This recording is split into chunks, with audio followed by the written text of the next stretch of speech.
Hi, everyone. My name is D'Angelo. We'll be discussing why we should continue rule changes in football to keep players safe. First, I'd like to start with I'm a football coach. I've been a football coach for about 6 years now here in Norton and 2 years out of state. And that's always been one of my biggest issues is the rules in football and just basically how we can keep our players safe and making sure they wear their equipment properly, just paying attention to everything that happens, all the falls, and because everyone gets different type of subcompacts impacts and they could lead to concussions, which would later on lead to CTE. So I want to start with anyone who has played football might say that it is a fun sport to play. I can definitely say without a doubt, I love everything about football, from the play calling to all the way to the touchdown.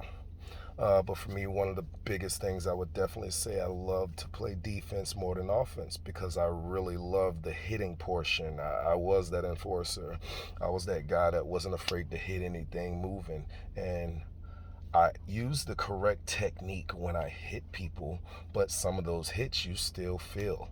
And you might not know it's here, but it could be. And that's just some things that we don't know about football.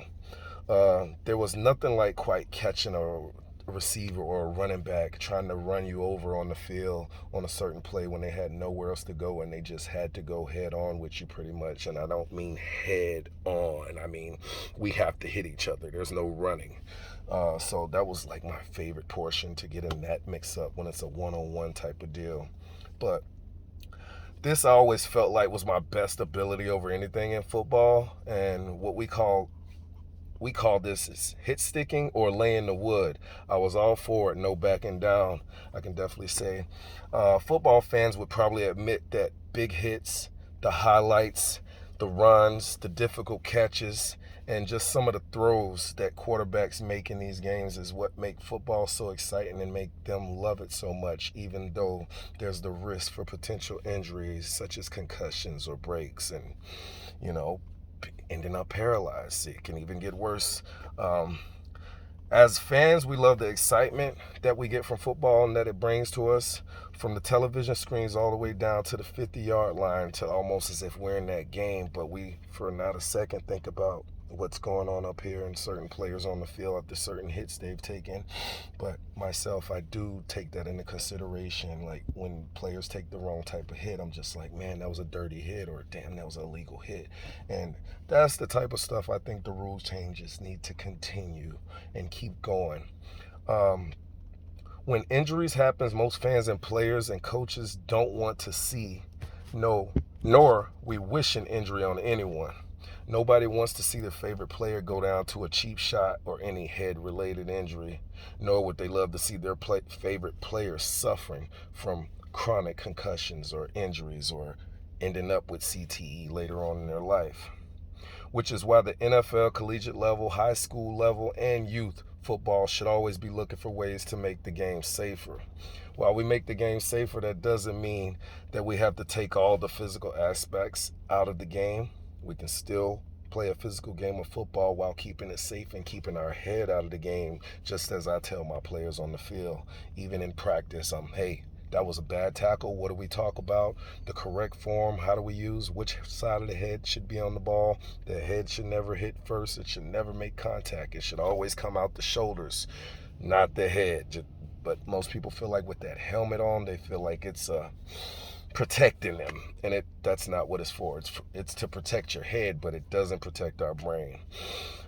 In my opinion, what I do believe is that we should use more science and technology to learn more about the risks that are related and possible in the game of football with all the big collisions that we take. There should always be a committee appointed above each league to evaluate the number of concussions at each level, and I'd say the rule change should happen from there. And also, I would say the rule change should happen more so in NFL football and have the trickle down effect to where it makes it to my youth football to protect these kids so they can make it to the higher levels if that's what they choose. The NFL has already made big changes in the rules, And I'm sure there will be more changes made each year as they see fit. Some of the rule changes that have been made, such as the quarterback cannot be contacted in the head at any point in time unless it's incidental or he's turned into a runner and he's running the ball and he goes to duck under a tackle. That is the only way. But if a quarterback goes to slide feet first, you're still not allowed to contact them due to such injuries as the hitting the head first or concussions or spine injuries, just all the type of injuries that these type of things can lead to.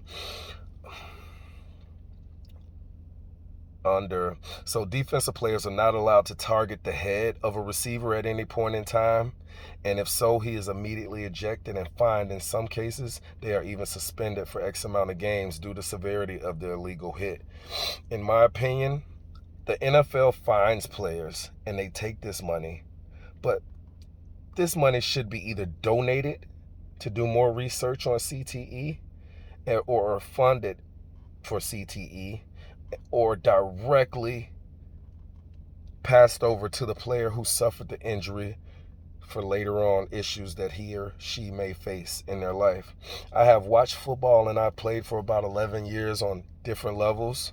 Now that I coach youth football for the 4th grade team, Norton Junior Lancers here in Norton, I take the head pretty serious, and I try to get these guys to keep it out of the game so we can stay safe and continue to play football and go home just like we came, the same way. My team, we have been doing pretty good, well about keeping the kids safe. When it comes to training, I'm about using the heads, not using the heads, and keeping it away from that guy. Our head shouldn't contact at all. We can't prevent every last concussion in players, but we can do our best to decrease the chances of them ever having a concussion. So I'd say rule changes for football is more than necessary, and it should continue to be changed. As athletes continue to get faster and stronger with each generation, the rules should probably change as well. I would like to see the rules in football continue to change and stay geared towards keeping players safe and clearing our heads and not ending up in a vegetable state later on in our career just because we love the game of football so much and we love the contact. And I do also believe that helmets should change and take away some more of the impact that the brain does feel in these heads when two helmets connect. But overall, I think rule change in football is a great thing, and it should continue no matter what. As long as a committee is appointed over him, and we're taking these players' safety and longevity into consideration, then football rules should continue to change for the safety and the love of the game. My name is D'Angelo. I hope you guys enjoyed my presentation. Thank you. Have a good day.